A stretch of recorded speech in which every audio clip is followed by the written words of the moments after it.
February 8th, 2021. Yes. Couple of upgrades. Good evening, everyone. We are back. It is Monday night.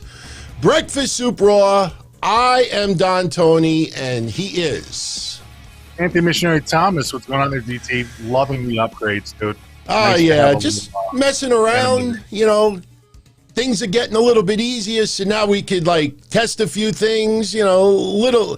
And trust me, I'm not alone doing this stuff. I have a couple of munchkins helping me. And as I say every week for everyone out there, if you really enjoy the show, give it a thumbs up. And subscribe. We want to get to 20,000 already. So I hope everybody could subscribe, enjoy the show. You know, big shout out to everybody. Wow, we got a new member, Rojo Bear 24. Much love, my friend. And as Smoking Hydro said earlier, smash that like button. Listen, before I go any further, I got to thank you all from the bottom of my heart. I know sometimes it seems like I pander, but believe me when I tell you, you helped a little moment for yours truly and my family on Friday that you really, it'll never be taken away from me. I mean, for those that don't know, my father is in ICU right now. And my father, long story short, you may all remember last week I said I had to take him in because they had to put 2 stents in his heart. And when I did the show Wednesday, it was Wednesday, I said, you know, I told the story about my mom lying to us about her heart surgery, how serious it was a couple of years ago because she didn't want us to worry. And I said, I hope my father's not doing the same. I truly believe that he didn't do the same. But my father went in Thursday expecting to get 2 stents in his heart. Next thing you know, he's got to get coronary artery bypass surgery. One of his arteries was 96% closed, and I never knew. I mean, I knew the Widowmaker, Barry Windham, was a gimmick that you make people, you know, the women widows. I never knew that a heart attack actually was, there was a type of heart attack called Widowmaker. And anybody that knows me, that's been following me for a long time, knows my grandmother, who got me into wrestling. She died in 1991. She's the reason why we're all together tonight. And I told the story that she had a heart attack and how they found her was just tragic. But I never knew the details around it. And my mom, for the first time this weekend since 1991, told me a little bit more about my grandmother's passing. And my grandmother had the same exact condition that my father had. Now, they're not on the same side. My grandmother is my mom's mom. So my grandmother and my dad were not related. But the bottom line is that my father's artery was on the front. Yeah. The doctor said if it was on the back, he would have been dead already. And if it wasn't for him taking that stress test last Tuesday in the snow, this would have been undetected. And the doctor said it was just a matter of days, if not weeks, that my father was going to have a heart attack and drop dead. So bottom line is, all of you out there have heard me say through the years, my father doesn't like the net. Every time my father hears about me doing podcasting, he's like, why are you wasting your time? If you have that much time to do shows, you have that much time to get another job or do stuff for your wife or my soon-to-be wife. That's how my father is. My father doesn't like wrestling. But Thursday, when everybody was sending the well wishes, all of you on Twitter, everybody on social media, my father can't talk. He's still in ICU. He's got tubes in his chest, tubes in his back. So I FaceTimed him. I told him, don't say anything. But we talked, and I took the phone and put it on the computer screen. And I just scrolled through a lot of your comments. I scrolled through some of the chat, and this was my father's reaction. That's awesome. That's absolutely awesome. My father, now, if I played the video, we'd all be in tears because about 30 seconds later, me and my father were crying. but it was just an awesome feeling. And that's my father smiling to all of your reactions. Now, he's not out of the woods yet. He's still in ICU. I mean, what he had was tremendous surgery. But, you know, I can't thank you all enough. I mean, whatever happens to him in the future, what you all did to me Thursday and Friday, I can't thank you enough. So, nothing of mushy. But I wanted to give everybody an update. My family, my mom was very touched. My father, that smile was genuine. I mean, he was holding in the pain. He couldn't talk. But he saw that, and I'm scrolling it down, and I'm like, oh, my God, I got to get a screenshot of that and show everybody. So thank you. Thank you. Good. So now, hate to open up the show with some negative news, but, you know, he was a pretty big star in the 80s. Not necessarily in the 90s, but, you know, I think underappreciated by a plethora of wrestling fans who grew up through the 80s and even the 90s. But someone who did pass away over the weekend due to heart complications was Butch Reed. The natural Butch Reed, Hacksaw Butch Reed. Now, WWE obviously is not going to call him Hacksaw because of Jim Duggan, but Butch Reed died at 66 years old. And if anybody's ever seen recent photos of Butch Reed, he kept himself in shape. You know, and you hear heart complications, 66. I mean, that's younger than my dad, but, you know, Butch Reed passed away. And any thoughts on Butch Reed? No. How old was he when he actually passed? 66. 66? 66. That's still pretty young. That's still pretty young. Yeah, still very young. I don't know. The heart complications weren't like heart disease or anything else like that. It was natural complications, right? Yeah, it was natural. It was. I'm assuming it was undetected, but heart complications. You know, I'll say this: Mid-South Florida, WCW to an extent with Doom. I felt Doom was not used together, but then again, you know, things happen with contracts, and you know the deal. But I tell you, Hacksaw Butch Reed down in Mid-South, 85 was probably the crossroads for Butch Reed, where he could be a heavyweight champion, be featured on all the front pages of the magazines. I don't know if promotions never pulled the trigger because he was black. I'm not trying to cause controversy. But I don't know about that. Ron Simmons was his tag team partner, and Ron Simmons is considered one of the best. Right, but Ron Simmons didn't get the heavyweight title until like 7 years later. You know, and Ron Simmons didn't hold it for all that long. And if anybody remembers the storyline, you know, there was like a lethal lottery, and you know, Simmons was pulled, you know, in storyline. But Butch Reed, I always felt, even though I liked him with slick, I didn't mind the blonde, you know, the bleached hair. But I always felt in WWE, they did not utilize him anywhere near how he should have been. You know, he was on fire in Mid-South, on fire in Florida. WWE was You know, Doom was awesome. In fact, my favorite part of Butch Reed's career was Doom with Ron Simmons. Fucking loved Doom. And the next thing you know, they were gone. You know, as a tag team. Yeah. Yeah. So, Doom was one of the best, man. And I'll say this. I'm not trying to be an asshole about this. I think people out there probably would not, you know, admit it publicly because it might be an unpopular thing. But, you know, I watched a lot of WWE Network over the weekend to try to clear my mind a little bit. I watched the Bianca Belair documentary, beautiful. I watched the Keith Lee documentary, awesome. I watched the Yokozuna documentary, awesome, emotional, fabulous.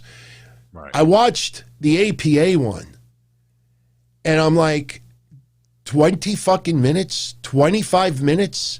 This is what you do? I thought the APA one, I don't know why this was made. I mean, I think 99% of everything that we knew about the APA was in there. It just was like a fluff piece. And I'm saying to myself, you know what? If you're going to do something like that for the APA for 25 minutes, maybe you do one for Doom. Well, don't you think at this point, if they're doing little fluff pieces, that's not for us. That's for the new generation of people that don't even know who the APA is. I mean, it's difficult, and sometimes I give WWE a little leeway with some of their network pieces that they've done over the years that are kind of fluffy, because there's a lot of kids. There's a lot of kids that don't even remember the APA from, I mean, even back when they were the Acolytes, they have no idea of that. They barely know that, you know, who Ron Simmons is or Farouk is, you know. So I think some of those pieces really aren't for us. Like even the Yokozuna documentary, I don't think that was for us. I thought the Yoko one was fabulous. It was very good, but it's not. It was everything that we kind of already knew. You know what I mean? You bring up an excellent point. Yeah, I did not think of it like that. Did not think of it like that. A lot of new fans, man. I mean, I know, and I don't even just mean new fans as far as like, you know, kids are watching wrestling today, but internationally too. I mean, look how big the WWE international audience is, especially with the fact that they're continuing to grow in different markets. This is all becoming new for all of those people. So yeah, this isn't just for us. This isn't for us anymore. Yeah, it's a good point. Good point. By the way, I want to shout out everybody who's tuning in from Twitch, Twitter, Facebook, Periscope.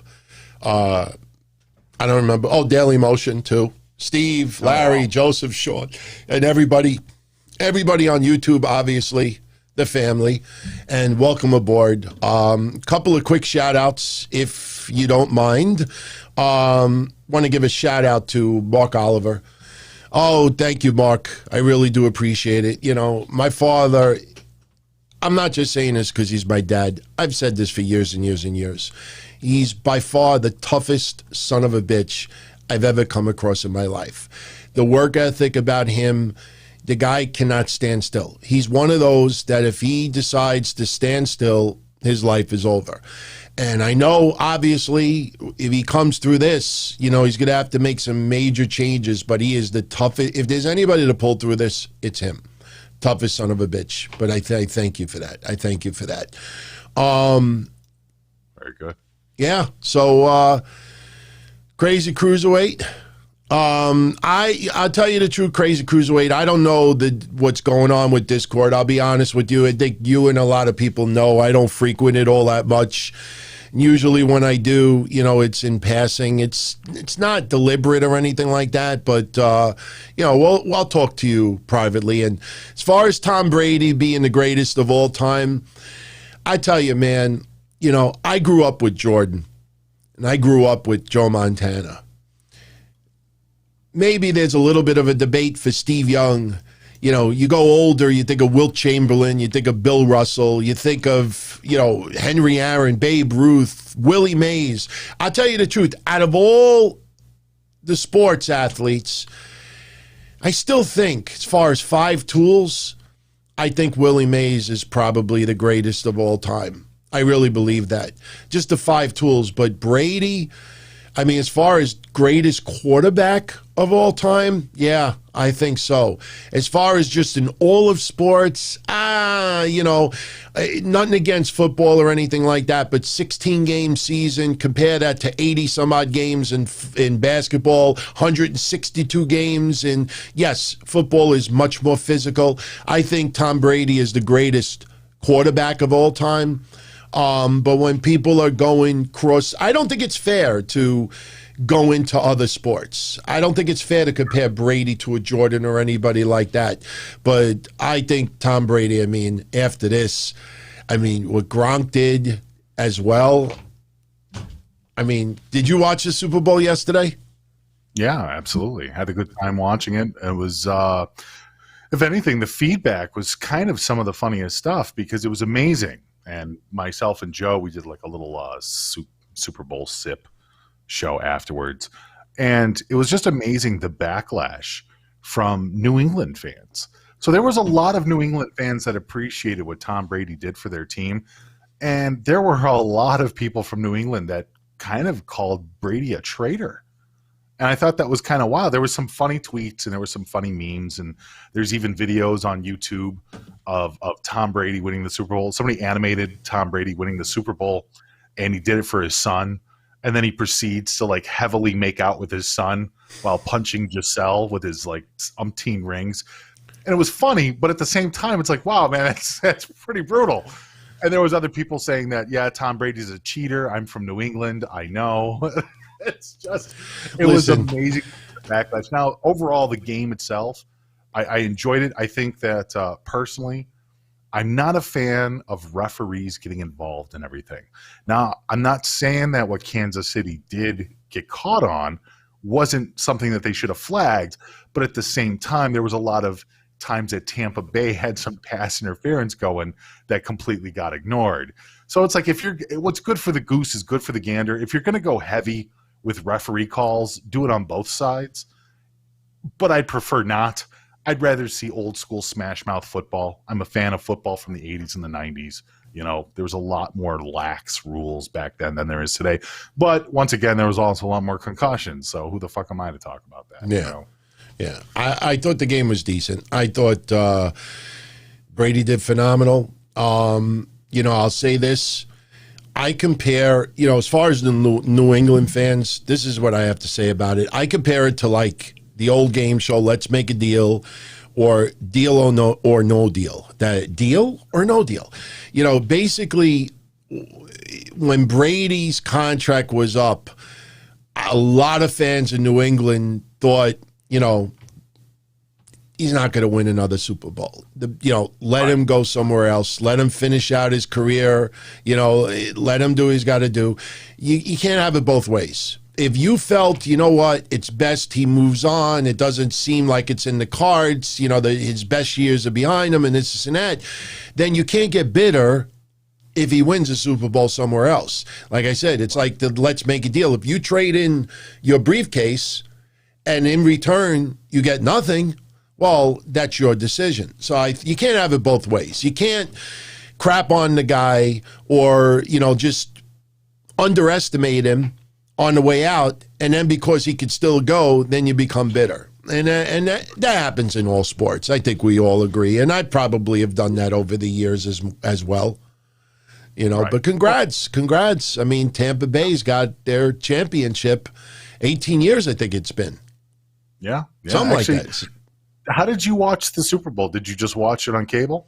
No, I'll tell you the truth. We had it in the background, and I was just doing things. I was so far behind with work, trying to get stuff done today. We had another snowstorm, which wasn't as bad, but, I had to shovel a little snow for my mom yesterday. So, it's been, in fact, tomorrow it's right back to the parents' house because my mom can't do anything, So it's just trying to squeeze in time here and there.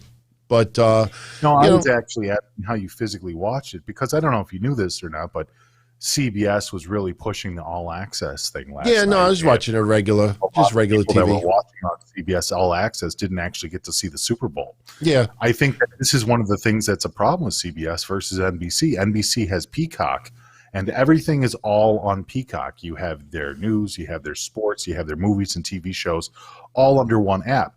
CBS has 3 different apps, maybe 4, but I know 3 for sure. They have CBS Sports, they have CBS All Access, CBS News 24/7. And here's the funny thing.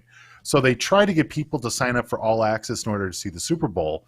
But if you just downloaded the CBS Sports app, you got the Super Bowl for free anyways. Yeah.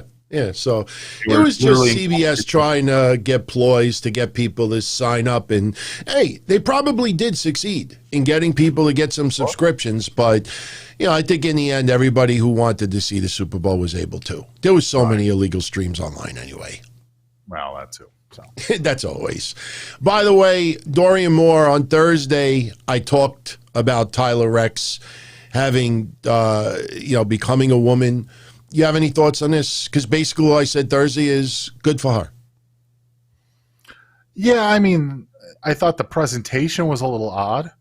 The idea of having a countdown was was a little disturbing because it almost made it seem like it was a promo more than it was a life-changing decision. More power to her for making the decision that she made, but I thought the presentation felt very wrestling-like, which was just odd. Well, I mean, Tyler Reks was in wrestling, so. I know, but it's not one of those. It's like, I don't know. That's not one of the things that you would make a presentation about. I agree. It's, It was a little. Maybe if you're pregnant and you want everybody to have the countdown to if it's a boy or a girl. Like I could see people doing that or countdown. Oh, here's the reveal. I'm getting engaged. Yeah, but a life decision on this level just doesn't seem like it has the levity to sit there and include the audience in a game of let's see what happens in 9 days. A lot of his close friends in wrestling were doing the same thing. I mean, right. But look, it's decision, and I'm happy for it. You know, yeah, I respect. I have no problem with that. Sure. By the way, for those who tuned in Thursday, you're gonna have to forgive me later for about 7 minutes, but I'll explain why in a minute. Liam Savage, thank you very much. You know, he says our dads are the same; they won't quit, and we can't stand the thought of losing them. No, trust me, man. I shed a lot of tears the last bunch of days. I almost lost it twice on Thursday because, you know, I didn't expect this. I mean, in 3 years, I had my mother clinically pronounced dead twice, and then hearing this about my dad, it's not fun. Plus, he's got those crushed vertebrae from a couple of years ago, which I know a lot of you are aware of that already. Philip Maffey barely watches Raw at the moment because the shows are so bad. Oh, yeah, we're going to talk about Raw in a moment. 3 words that I can't get out of my head from Raw tonight. I'll tell you what those 3 words are in a moment. He wishes Raw and SmackDown could be better and more watchable. Look, you know, I mean, the shows have its high points and it has its low points, and sometimes it has its really low points, but, you know, the ratings are down. But I said this last week. I think Nick Khan, who represents, you know, WWE, you know, more and more now instead of Vince McMahon, when he says that a lot of fans are watching WWE through Hulu and YouTube and everything else, I believe it. I truly believe it. I mean, I'm sure the USA Network and Fox are not going to be thrilled to have more and more fans tuning in through different mediums, but I truly believe that the WWE audience might be bigger now than what it was 2 years ago because of the other mediums that are out there.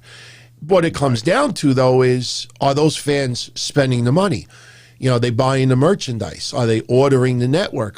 Now, obviously, the network is changing, but are they spending money? And WWE they have record revenues. Right. They're not getting it from donations. The reality is the international audience is far, far larger than it was even 5 years ago.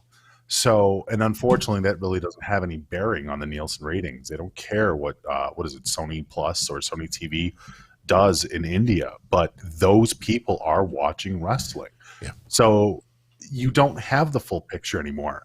It's on one hand, I do think that the audiences have migrated over to streaming services. I mean, if you look right now, Paramount is going to streaming services.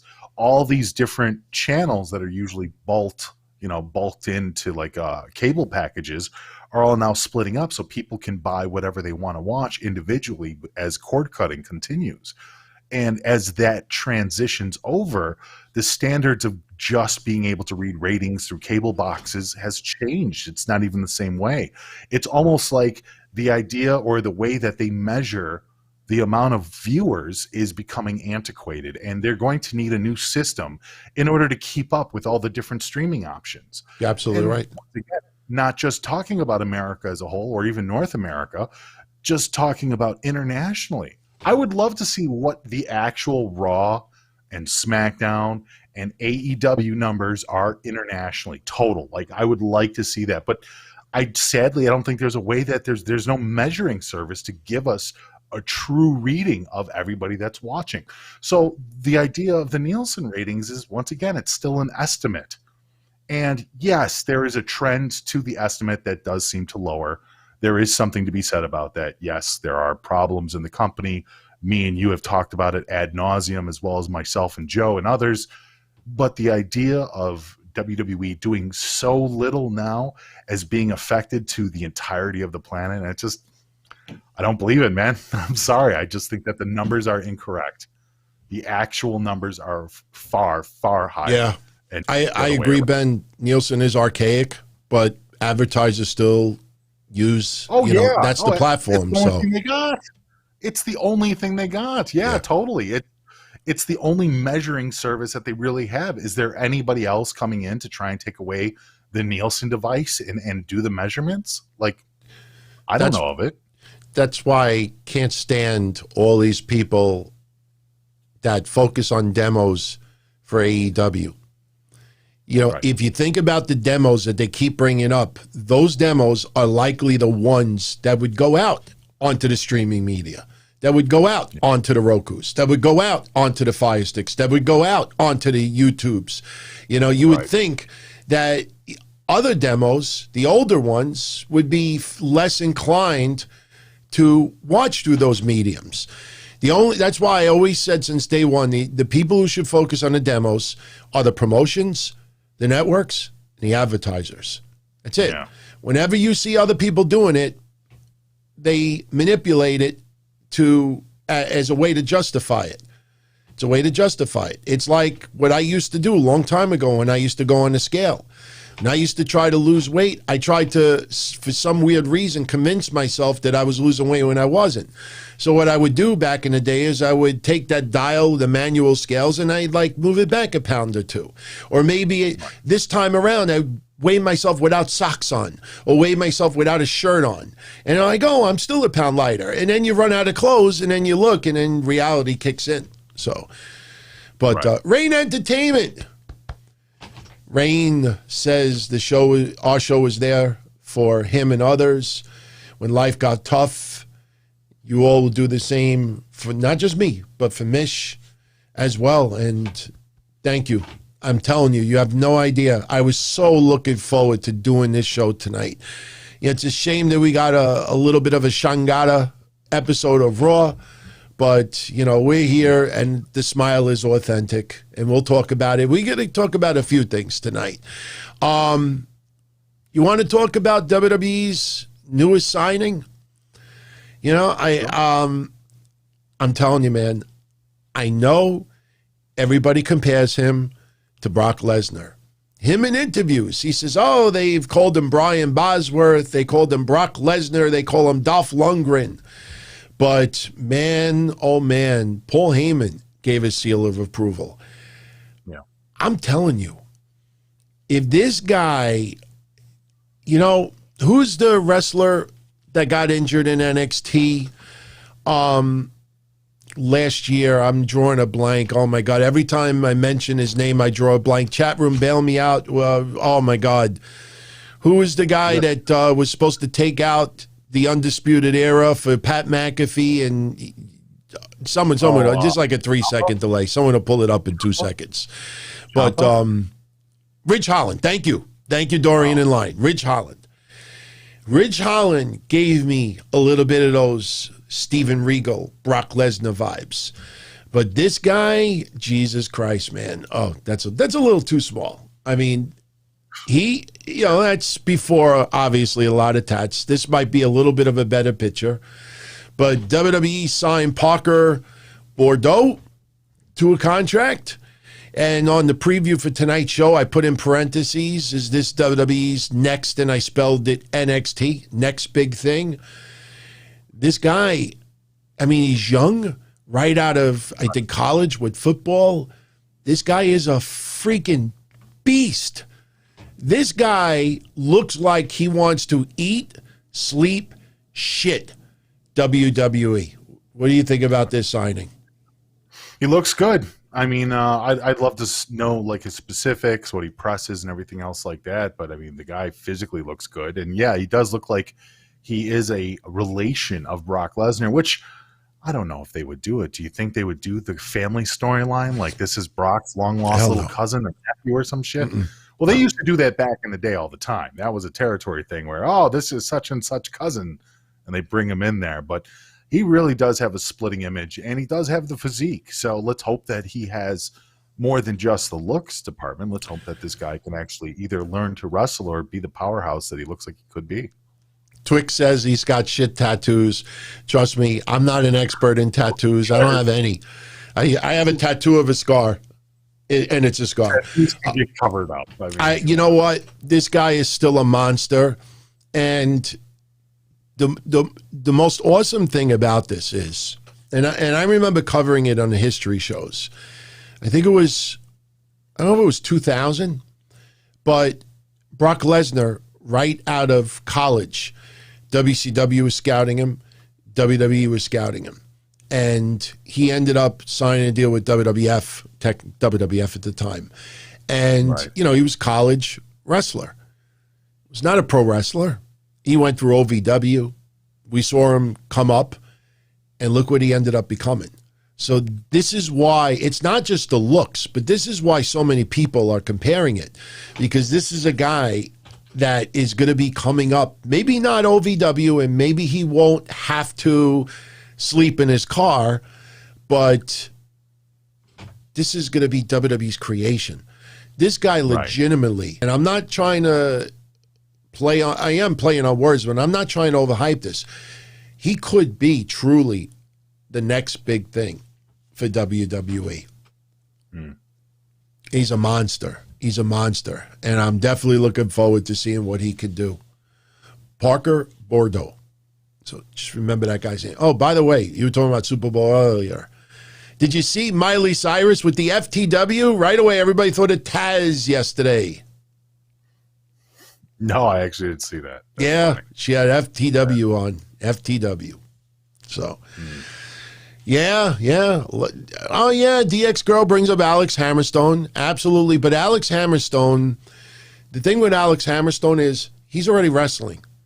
He's already started to create his character, his persona, his aura. And as far as Parker Boudreaux goes, his aura, it's untapped right now. You know what I mean? It's like once you start molding something, if it's not molded to the way of next big thing, I don't know if Alex Hammerstone, and he didn't do anything wrong, but the way he's molded his career so far, is there a real mystique and aura, like raw, untapped potential, this and that. I don't know if that actually applies to Alex Hammerstone. Extremely talented. But this, it's like WWE could be a mad scientist with Parker Boudreaux. I mean, they could just go nuts with this guy. So I'm interested, man. I'm looking forward to it. Things like that are cool. Things like that are really cool. So anyway, I'll talk a little bit about Raw, and then we'll get back to other things. Overall thoughts of Raw tonight? The highlights were I enjoyed seeing Lana and Nia out there. I did. I think it's interesting that they've been telling this David and Goliath story with the both of them for as long as they have, and now it's kind of swinging back the other way. I said openly on Twitter that I found it funny that even though Lana is very limited, they're still deciding to push her against Nia. So that's at least interesting in somewhat regards. I'm not as big of a fan of Bianca and Asuka going at it. I don't want it's going to be Bianca and Sasha. That's what it should be. So if it goes to Bianca and Asuka, I'm going to feel a little let down by that. But I think Bianca and Sasha is the better choice. I did get a good laugh out of Ali tonight calling in the booth and his little food rant. You're hungry. The three words. The three words that I can't get out of my head from Raw tonight. Mustafa Ali had the first word. Nia had the last two words. Eat my hole. Yes. Ali, yes. Eat. Eat. It's your time to eat. Eat. Eat. They didn't eat. Yeah, that's right. Eat. And then Nia, she hits her ass. My butt. Right. My hole. My hole. And I'm thinking tonight, oh my God, eat my hole. Eat my hole. Eat my hole. Yes. Well, maybe not. What'd you think of Ali with that? I mean, come on, man. This is supposed to be like an Antifa group trying to destroy. And he's like, eat. Eat. Your time. They've already eaten. Eat. Yes. Yeah, he's here. I even got the audio. They've come back for second. Oh, no, I don't think you can play it. We might get copyright infringement. Sorry I had to do that. No, WWE, they'll copyright, knock that shit out of the park. Can't even play 5 seconds. Okay. I'm sorry. I learned my lesson. Trust me. Early on, I played like 5 seconds of audio, and I got, you could either mute the audio or you could do this and do that. Yeah. So we can't even play 5 seconds on YouTube. Yeah, I think that's incorrect, but okay. No, trust me. Some people, I got it the first time, 5 seconds. I'm like, fuck you. I just mute it. Okay. But that's funny, man. I mean, honestly, and I know we're trying to be a little lighthearted about it, but I mean, what's your take at this point of Ali and the whole storyline and why they're doing what they're doing? And the best you could come up is eat. Eat. He just said something stupid is all. He was trying to be poignant, and I don't know what it was, but Ali behind the mic tonight was completely different than the Ali character he's been showing. So he gets brownie points for trying to go out of his element. He was very, very angry tonight, very loud, very boisterous. For the point of it, though, I have no clue. I have no clue. I guess he's trying to command these men around as if he's kind of like the master blaster. He's the little guy directing all the big guys. Like, the other two have eaten tonight, but you have not. Go eat. Like, beating somebody up in the ring and pinning them is eating, I guess. Or maybe he doesn't feed them unless they win. I'm not sure the message that he was trying to come across, but he was very enthusiastic about telling it. So eventually there's going to be that retribution moment where Ali's going to get a little too physical, or a little too verbal, and all the members of Retribution are going to surround Ali, and he's going to look around, and he's going to realize, shit, I just fucked up. That's probably going to be the beginning of the end as far as Ali with Retribution. But, the thing for me with this is Kofi. For 3 years, and you and I talked about it when Kofi first won the title, the heavyweight title. We said Ali should turn heel and feud with Kofi, and it could start as a friendly challenge. Look, if it wasn't for my injury, you wouldn't have been in that spot. And it could have led to Ali turning heel and have a feud with Kofi. Would have elevated Ali. Storyline would have fit perfectly, but obviously WWE didn't see money in that, so they didn't do it. So now you're pushing that. And for week after week after week after week, you have Ali taking all the members of Retribution to beat the balls off of Xavier Woods. Now, Kofi hasn't been around because of injury. So Ali's been cutting promos on social media, cutting promos on television, that Kofi, I'm coming for you. I'm coming for you. So now they have a tag match tonight. And I'm watching Kofi hit finishers, and they get the pin. And I see Ali, and it's a storyline, but I see Ali at the announcer's desk like this, like sitting there on the edge of his seat. Are they going to lose? Are my men that should eat, are they going to lose? You immediately in storyline throw everybody out. You finally got the person that you've been calling out and want to get your seat, and you just, at the end of your seat, watch your men lose. This storyline, Ali is trying, Retribution is trying, New Day is trying. It is fucking awful to see shit like that. And then on top of it, it was funny and I laughed at it, but you have, New Day and you have Xavier Woods. Where's Reckoning? I want Reckoning. Where's Reckoning? Now, we all know Mia Yim has COVID, and, I'm sure she got a laugh out of it as well. But you have Retribution that want to tear the head off of Kofi, and you have New Day going up the ramp like, where's Reckoning? I want Reckoning. I want Reckoning. Where's Reckoning? And it's like, they're killing this group. I don't know who's being, let me ask you honestly, which group do you think is being misused more right at this very moment? Retribution, or Team Taz? And I'd love the chat room to chime on this as well.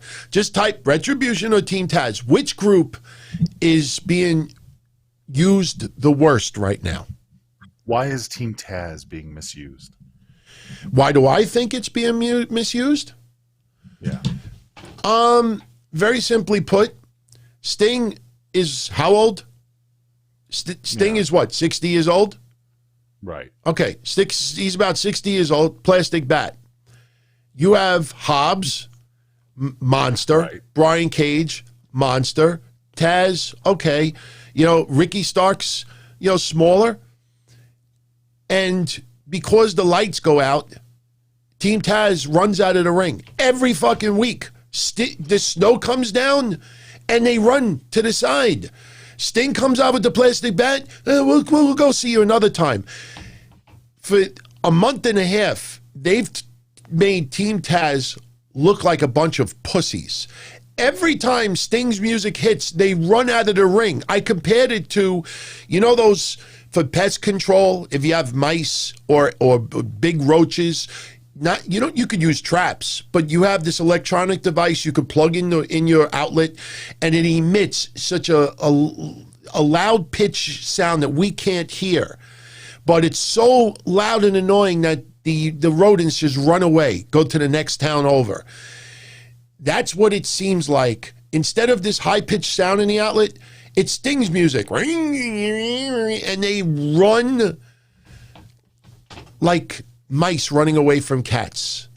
That's why I think Team Taz is being horrendously buried right now. But we don't want Sting to wrestle, so aren't we supposed to believe in the Sting character in storyline? That Sting is this ominous force? Yes. That Sting is almost supernatural? So doesn't it make more sense that Taz and his cronies are all afraid of the ominous force that is Sting, as opposed to Retribution, who are supposed to be complete thugs, doing everything by the book and following all the rules and wrestling with guys, one-on-one? Like, between the two, I mean, one is storyline, which completely makes sense for the character that they hired, versus the other one, where the characters that they were building aren't doing what the characters were supposed to do. I'd have to say Retribution fails in far more check boxes than Taz's team does. If Taz's team beats Sting and Darby Allin, which will probably be cinematic street fight, okay, right? Then they get a little bit of, part of my French or pun, retribution. They get retribution on Darby Allin and Sting. Don Missionary Tony in the chat, if Sting was in the WWE, I would cream in my pants. Did I ever criticize Sting in AEW? I have been saying since day one that I like a little nostalgia. I like Sting.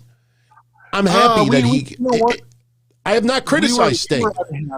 No, but we were unhappy at the idea of this guy working a full-time schedule. Well, we were schedule. concerned, but right. We feel that Sting and his doctors know his body better than any of us could. Sure. So I'm not criticizing Sting, but, you know, I just don't want to see Ricky Starks, who's not even in his prime yet, Brian Cage, who is in his prime, Will Hobbs, you've just touched the surface on, and you got these monsters, and Sting's music hits, and they run. They run from Jacksonville to Marco Island. They're in South Beach. As soon as the music hits and the snow starts, they're in South Beach. They're outside cutting promos in the sand. So that's my problem with it. Okay, Don Missionary Tony, I'm not going to remove you. You know, you want to throw a little insults. But for you, I get to use this for the first time tonight. Don Missionary Tony in the chat. You, sir, are triggered. I don't know if you're triggered because of us. You are triggered, sir. You are triggered. Nice try, though. Nice try. I've been playing with video. I needed an excuse to play it tonight. Yes, Don Missionary Tony, you're triggered. You're triggered. It's basically, I'm trolling the trolls. It's all good. Don't take it personal. We're just having fun. So anyway, so I don't know. I mean, I agree with you though. I think Retribution is being horrendously treated right now. I just feel Team Taz is a little worse because you're talking about one person, you know, and there's not even like physicality involved. Music hits and they run away. Yeah. Left Twix, it's a plastic bat until they want to break, beat down windows in a condemned warehouse. That's why. And logically, you don't want to use a real bat in certain situations because somebody may actually connect by accident. There's been enough interviews over the years, shoot interviews and interviews on channels and conventions making fun of the plastic bat. So please don't make me press the button. Don't make me press the button. You won't like me if I press the button. By the way, speaking of, you know, you don't like me when I'm angry. You know, last week, Alexa Bliss was going to turn into the Incredible Hulk, getting beat down, but she got eliminated from the Royal Rumble. No Alexa Bliss tonight. No, none. Although, look, and I don't want to segue into something else. Do you think the recent strain of this weird admirer / stalker has anything to do with that? Because she's so for people that don't know, like Alexa Bliss has been dodging tweets and private messages from multiple accounts, but basically this one guy who's really obsessed with her and her husband or fiance, sorry. And it's to the point where you're starting to get into that same territory that we saw with, you know, Sonya and Mandy not that long ago. And I'm wondering, do you think that tonight's disappearance had anything to do with that? Like, I don't really know. And I don't think I've seen anybody make that correlation other than right now. But it's been a problem. And I wonder what's actually being done about it. Yeah, I mean, I talked about it last Monday. This guy is sick. Yeah. There's a new account online. I don't know if it's the same person or if it's someone just trolling. But the problem is you can't guess. You can't take it for granted. And again, I you know what? I don't give a shit. Ringside News, I swear, are the garbage. I don't know if they take pride and they like salute each other for being called the bottom of the barrel. Right. I don't know who the loser moron is behind the Twitter account, but this jerk off actually said tonight, everybody, let's all get him banned. What the fuck is that going to do? We got him banned from Twitter. What are you, a fucking... Oh, my God. That's why seriously, I mean, I'm going to keep the name calling to myself, but these people are fucking... You know, look, the person stalking Alexa Bliss is sick, twisted, and a whack job. But these fucking goofs, oh, let's get him banned. What the fuck is that going to do? It's just, that's what social media thinks works. But it wasn't Steve Carrier. Trust me, if it was Steve Carrier, I would say it. If this guy is legit in any way, then they really need to hire police or or a private detective, PD, something. Somebody needs to do an investigation and find out where this guy is behind the accounts, because clearly this is an issue. This is beyond just the level of being a crazy fan saying stupid things. This is a guy who is literally threatening them, threatening her fiance, and has mental issues. This guy needs help. This guy needs to be restrained, and this guy needs help, you know?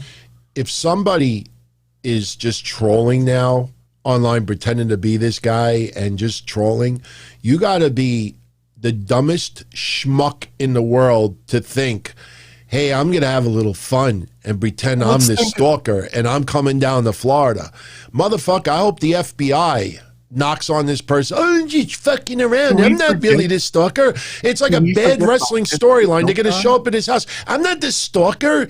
I'm not the stalker. I didn't drive the Hummer. These people are whack jobs, man. It's all across the board. I think you're right. I think you're right. I think Alexa Bliss might have been kept off the show tonight. Say, look, take a week off. Maybe, just to clear her head, Right. Are you concerned for her? Yeah, of course. I think that's kind of insane that she has to deal with that. No, I mean, like, do you think this is going to escalate to something further? Could. Did we forget about what just happened with Sonya? Did we forget about Piss Shit Milk guy who got tased and then shot in Florida because he was stalking these girls at the performance center? Dude, there was the guy that assaulted Bret Hart at the Hall of Fame. There was another guy who jumped into the ring as the third member of the Shield. Yeah, I think that was just a drunk fan. Well, that was kind of funny though. Yeah, but it was premeditated because he was wearing everything that they were. Oh, yeah. So it was premeditated. He knew what he was going to do. There are countless incidents. And I mean, if you go back further, you can get back into the classy Freddie Blassie stuff. You can get into the Roddy Piper getting stabbed stuff. Jake the Snake Roberts has a ton of stories on this. Like, there's tons of stories over the years of fans being absolute friggin' psychos. So do I think that Alexa Bliss, and especially considering the way that she's carried herself on social media in the past, not currently, but in the past, she was very accepting and loving of these types of fans. Is it any wonder that there is somebody that is sick and needs help that misunderstood a situation and is now taking it to the point of being a true a stalker? Doesn't surprise me. You know why I think the current social media account making these threats is really the guy? Because if it's not, that means that guy disappeared from social media. I don't think suddenly he learned his ways and disappeared. And if he's still sick and twisted, he would battle probably this social media account. Like, no, that's not the real Sting. I'm the real Sting. You know what I mean? Like, this guy literally thinks in his head that he is the right person for Alexa Bliss. He ain't gonna have someone steal his thunder with a trolling account. That's why I think it's really the same person. Very, very concerned, man. Very concerned. So, now I said earlier, we'll focus on Raw now. And by the way, we're 53 minutes in. We are definitely only doing a 90-minute show today. So we will be done within the next 30 minutes. We're going to talk about Raw now. And later on, forgive me for those that tuned in on Thursday. I am going to be playing a 7-minute clip of an update about Lars Sullivan. And I'm replaying it because of the news that came out today about Shaul Guerrero.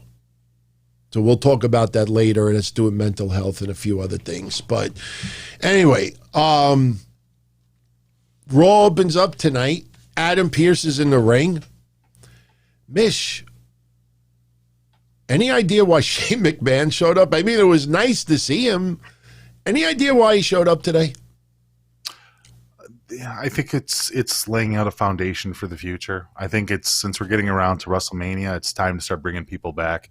Him coming out there and kind of giving the hand job to Adam Pearce was, I think it was their way of connecting the way that Adam Pearce has been in order to kind of connect him with Shane McMahon's decisions. So I wouldn't be surprised if something comes out between Shane McMahon and Adam Pearce, whether Shane turns on Adam Pearce or something like that, but it's going to be an authoritative thing. Once again, we're going into Mania. We're getting ready for Elimination Chamber. This just seems like the perfect time to trudge out the McMahons. So right. I just think it's a setup for something down the road. Was there any reason for it tonight? No, but it doesn't have to be because he's a Shane McMahon, and that's all you need to know. All I know is he kept telling Adam Pearce tonight, doing a fine job. Doing a fine job. Yeah, you're doing a fine job. What a great job. What a great job. I don't know if this ties into Roman Reigns at all, but it was nice to see Shane, don't get me wrong. Right. But I it like was Shane. odd. I like Shane a lot. I think Shane is an amusing character to me, and I know there's a lot of people that are just totally over Shane, totally done with Shane. They have no love for him, and that's fine. I don't mind Shane being out there. He's the most tolerable of all the McMahons, in my opinion.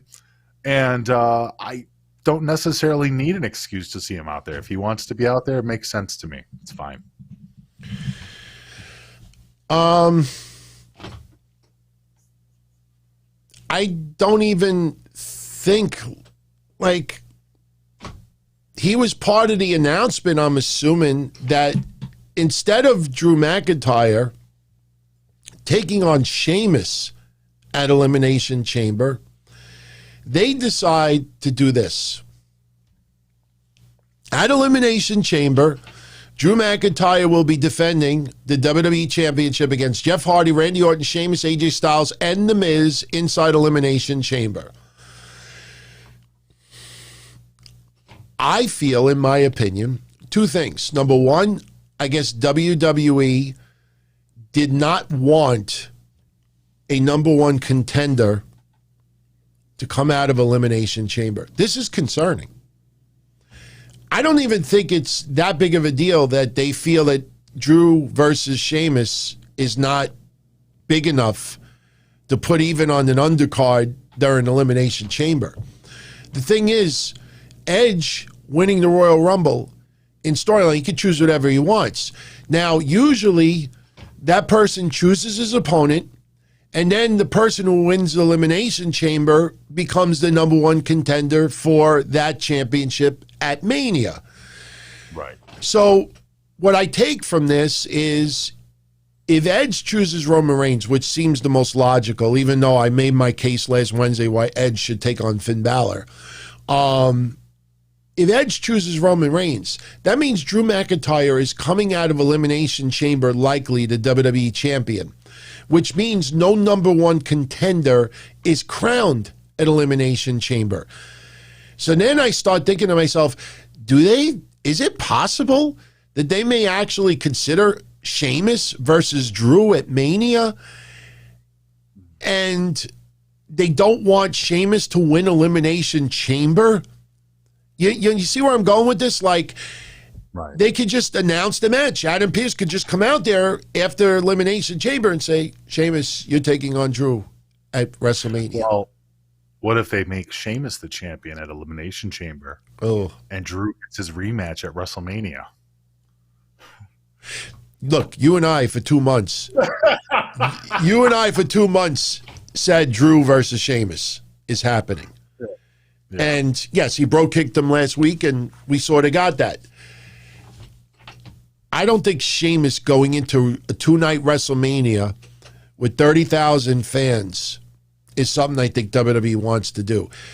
Maybe they think the opposite, that Drew retaining and taking on Sheamus would be a real deep personal storyline that may have traction, unless my scenario that I still think could happen, Brock Lesnar versus Drew McIntyre at WrestleMania. Could this all be that they're doing the Elimination Chamber? So if Randy loses at the Chamber, Sheamus loses at the Chamber, AJ Styles loses at the Chamber, and The Miz loses at the Chamber, and Jeff Hardy obviously will lose at the Chamber, that since they all lost at the Chamber, none of them are deserving of a heavyweight title shot at WrestleMania. Enter Brock Lesnar. Brock Lesnar challenges Drew to, it's the reversal. Now Brock is the contender. I still think that could happen.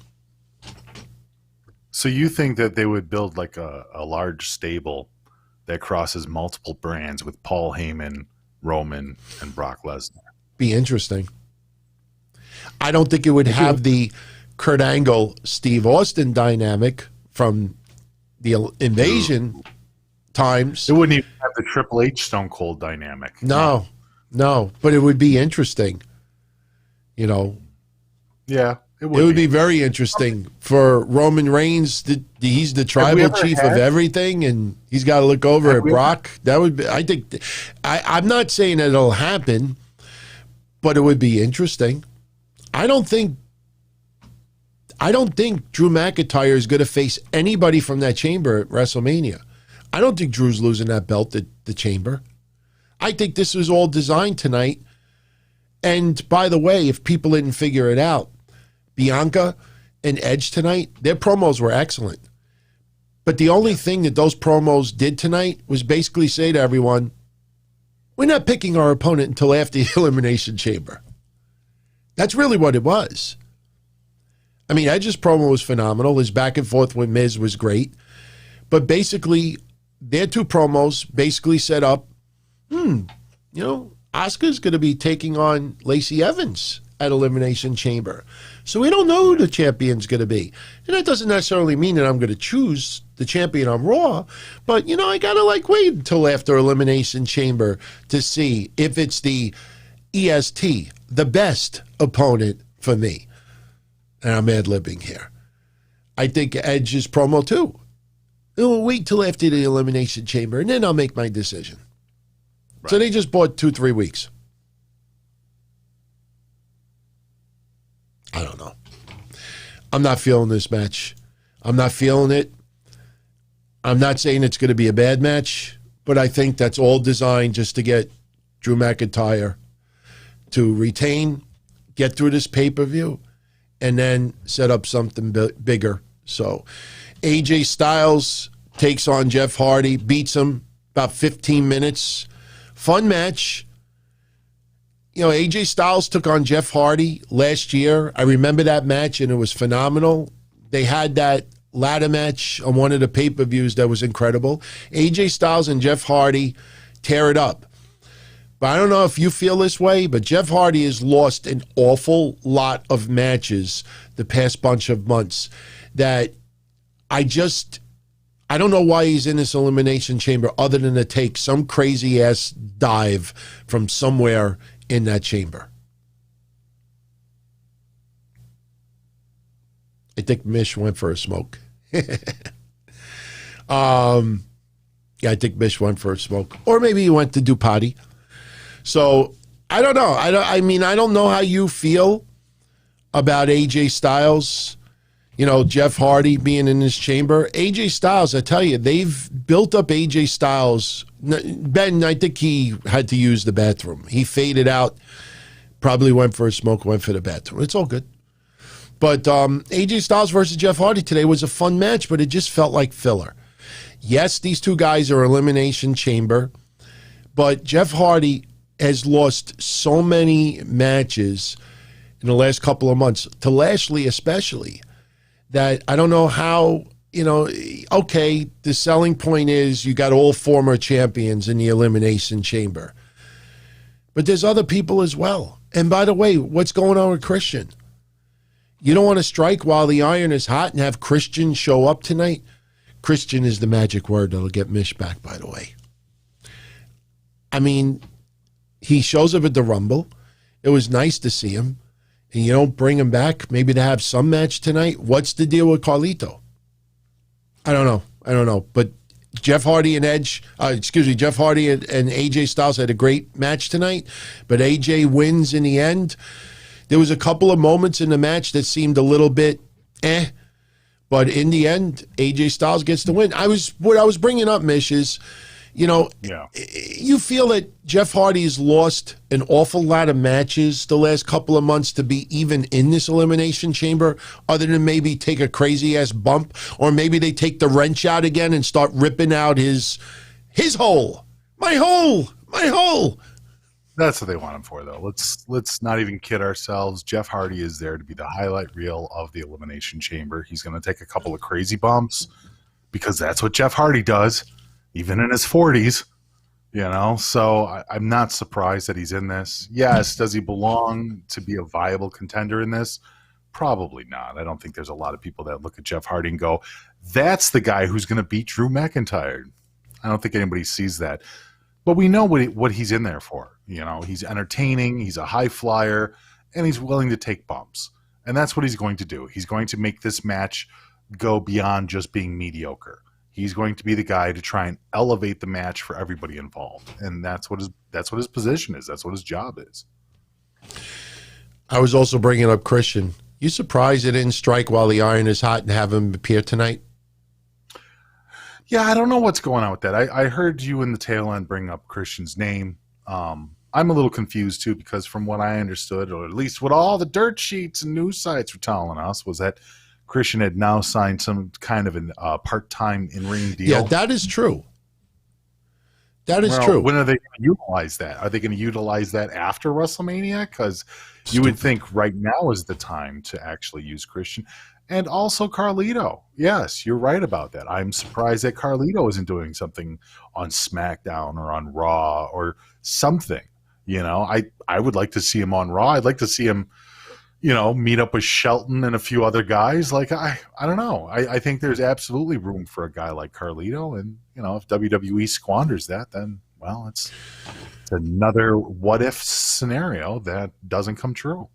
I think if Christian, they put him on the SmackDown roster, and if they do that, and that's why we didn't see him tonight, if they announce that Christian is part of SmackDown, then I think it's almost a lock that will intertwine with Roman Reigns.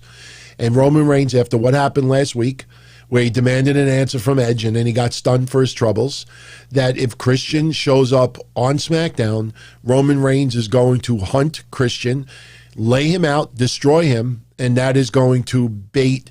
I just hope we don't get the Seth Rollins authority Edge thing from a couple of years ago. You remember that? Remember when he had his leg on Edge's head?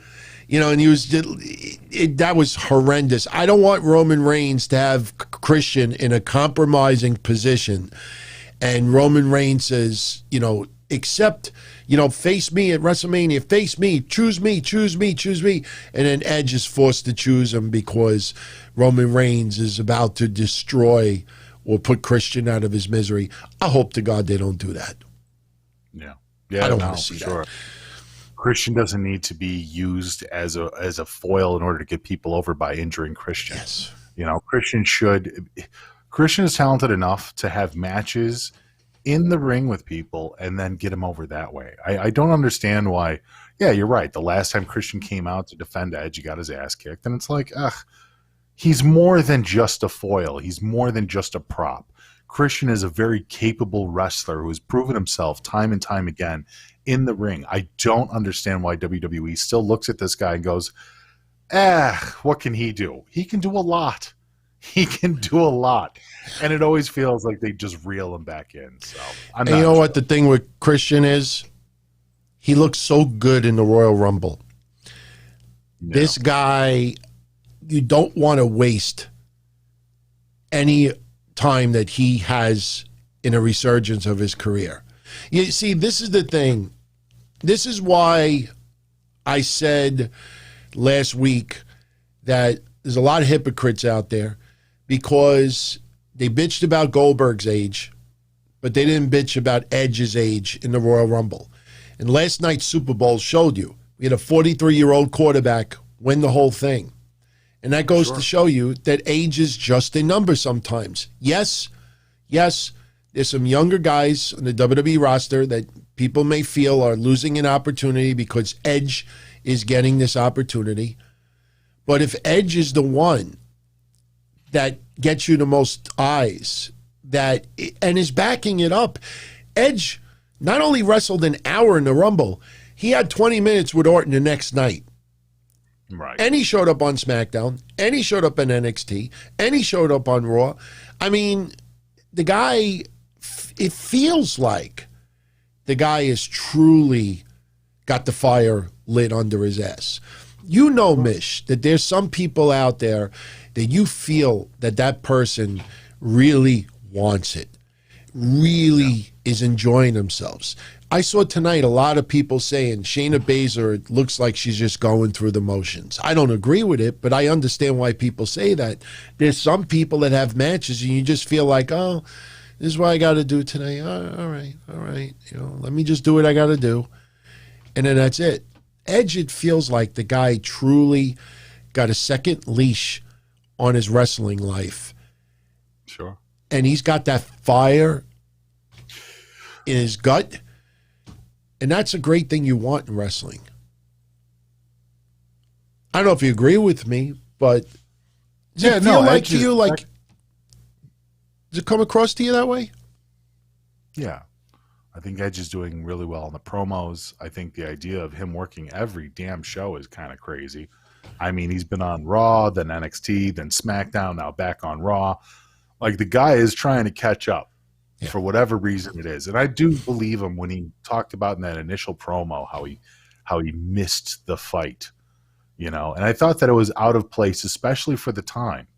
But going back and listening to it now, if he would have said that promo tonight, it would have made perfect sense. I understand the rigors that other wrestlers have been going through that he didn't. But at the same time, I also understand and believe him when he says he wants to be active out there again. He wants to be a part of the foil. So good for him. I have no problem with Edge being out there. I hope that he can deliver matches on a better level. And look, because we have to be honest, the Randy Orton versus Edge match at Mania went way too long for most people's tastes. I know a lot of people did enjoy it. A lot of us just thought it was too long. Some people didn't enjoy it at all. I don't think that he needs to prove himself as a wrestler out there. I don't think that Edge needs to go out there and have Iron Man matches. He doesn't have to have matches that go out above and beyond. Edge needs to go out there and have storylines. Edge needs to use his talent, his experience, and his familiarity to wrestling fans as well as to other wrestlers. He needs to use that part of himself in order to help elevate other people. I think Edge's personal connection to WWE is well known, and I think that the best thing that he can do is bring people up to the next level. And I think he's capable of that. See, I understood why CM Punk was so upset. Well, I don't know how upset, but, you know, was vocal about The Rock coming back, you know, part-timer, taking a spot in this and that. But when you look back at that time, bringing The Rock back was the right call. Sure. You know what I mean? So I know people out there might get a little annoyed that WWE is now bringing, but it doesn't feel like Edge is part-timing it. It feels like he truly could back it up. And right. I don't know. We'll see where it goes. We'll see where it goes. But New Day beat Slapjack and T-Bar. Eat! They didn't eat. And again, to see Ali just at the commentators table, just watching his guys get pinned, ridiculous. Yeah, Lacey Evans, you know, Ric Flair had to remind everyone out there this is not turning into an Al Wilson storyline. This is just platonic. But basically, all right, so we gotta remove somebody. Somebody we gotta remove. There you go. Bye-bye. All done. There we go. Bye-bye, Harvey. You know, Lacey Evans, you and I have talked about this before. We like Lacey Evans. And this whole storyline is to help Lacey Evans get elevated a little bit. But, man, I thought this was so shoddy that Charlotte, you know, basically has a match with Lacey Evans today. And if Charlotte loses, Lacey Evans gets a title match against Asuka.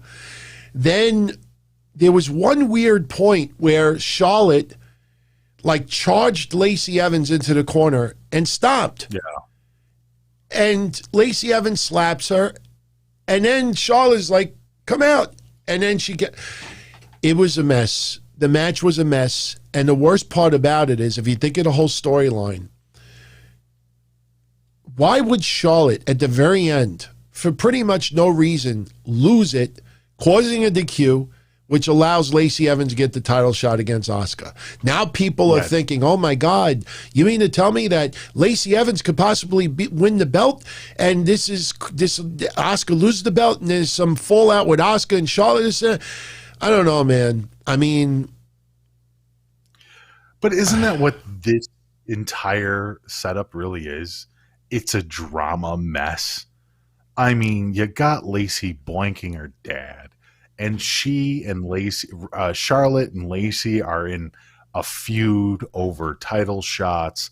Asuka's being dragged into this because, yes, she's technically friends and a partner with Charlotte, but now that that's on the line with Lacey, it puts it out of Charlotte's view. But at the same time, Charlotte just wants to protect her dad from some gold-digging whore. Dude, it is a dramatic mess. And the idea that the match was a mess too, it kind of fits, man. Like, it's I not don't a know if it's physical a good attraction, but it's mind games by Lacey Evans. Oh, yeah. I mean, well, it could be a physical attraction. We don't know. Yeah. Austin. Look, dude, Ric Flair's promo tonight when he came out there and says, I don't take no shit from no woman, even my daughter, was pretty harsh on the part of Ric Flair coming out saying that. And Ric Flair, let me also point out about Ric Flair, looking snazzy in that fucking black CK suit that he was wearing. I thought that was all right, man. Yeah. But overall, this is a weird drama storyline that you would expect that would come from one of the soap opera writers from back in the day, but that's exactly what this is. And the fact that there's no clear-cut direction as to what the fuck is going. The only thing that you know is that Lacey is instigating some shit. Mind games. That's really the only thing about this feud. Yeah. Lacey is instigating all of this. Yeah. You know, the best part about it, I think, when you think about it is,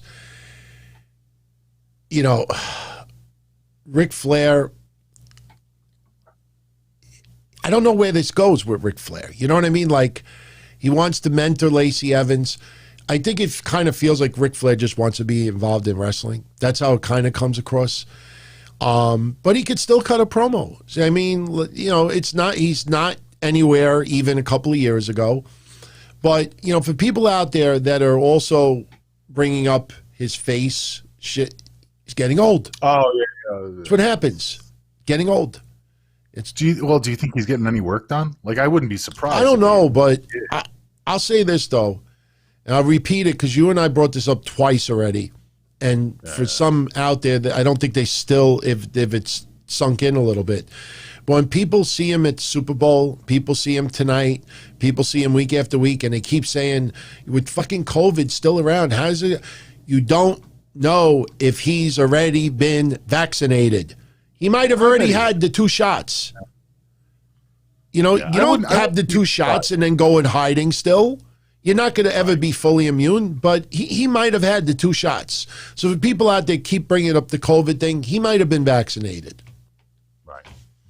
May have had Botox. That's possible, Sergio. But he's getting old. That's what happens. You know? I mean, you look at some people who got much older and their face gets very round, almost like basketballs. It is. So, by the way, Bad Bunny, he came out with Damian Priest once again. You know, look, I said it 2 weeks ago. I didn't know anything about this guy. I'm not going to knock him. His music is not my type, but the guy's a lifelong wrestling fan. He's apparently training at the Performance Center. He's getting a lot of attention. His merchandise for WWE is sold out.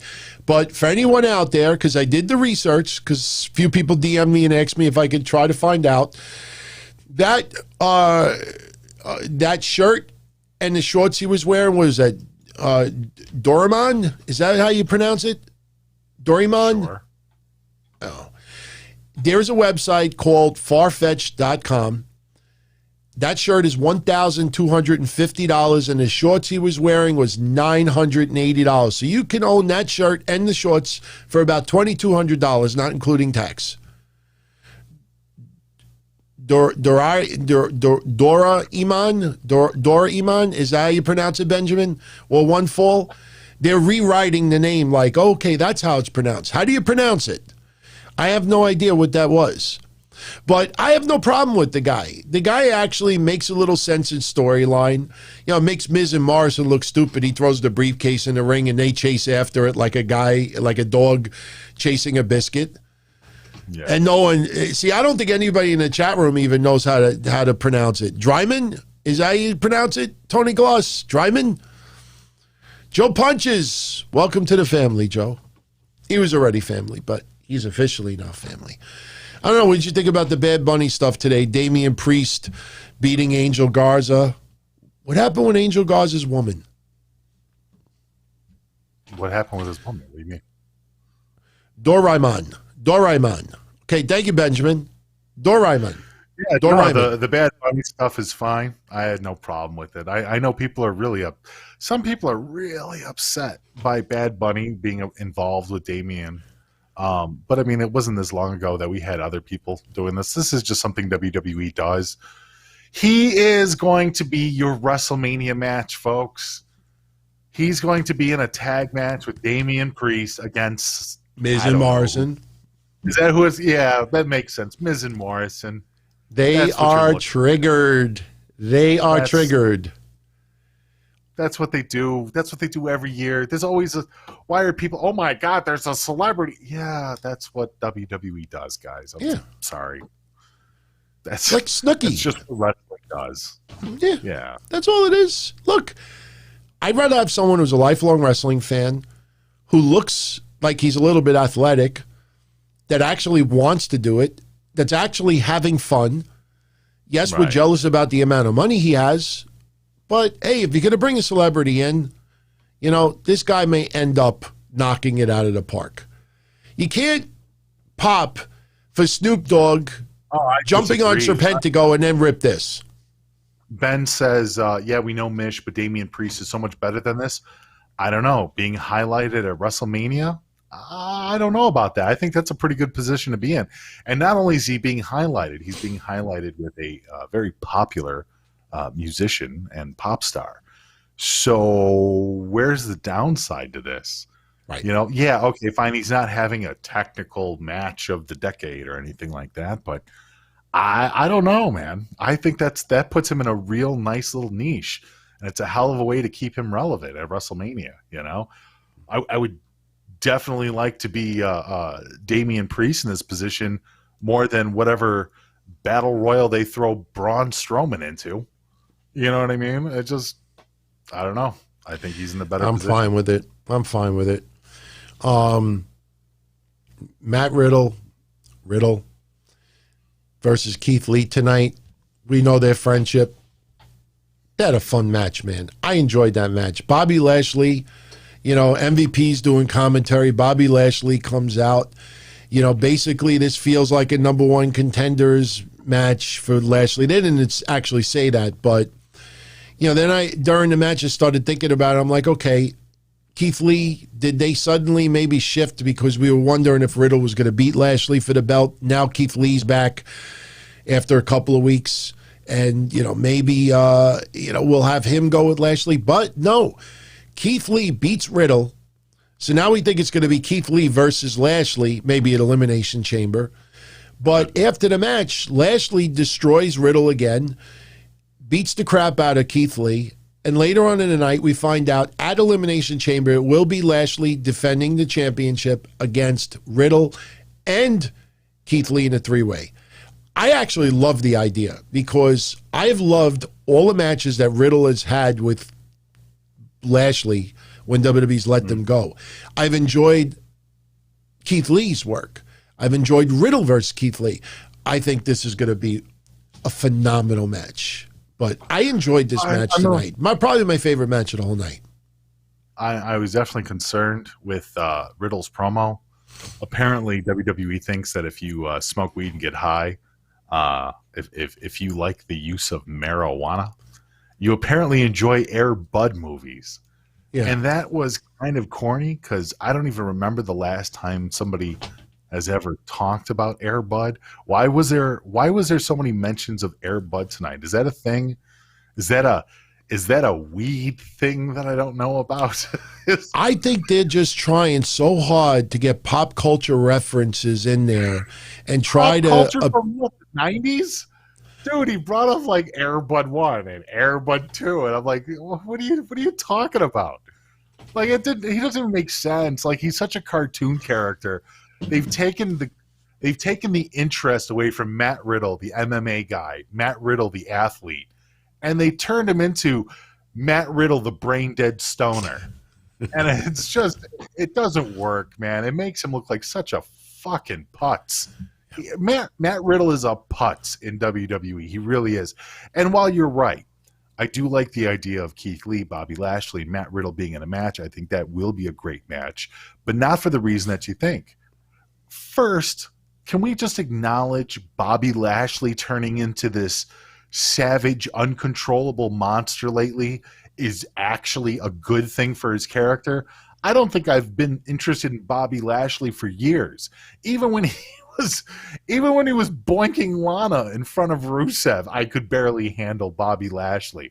But now that Bobby Lashley is pissed off at the world, I'm kind of enjoying him. I'd be happy with Lashley versus Drew at WrestleMania. Oh, angry Bobby Lashley versus Milquetoast Drew? Yeah, I'm totally fine with that. Give me more angry Bobby Lashley.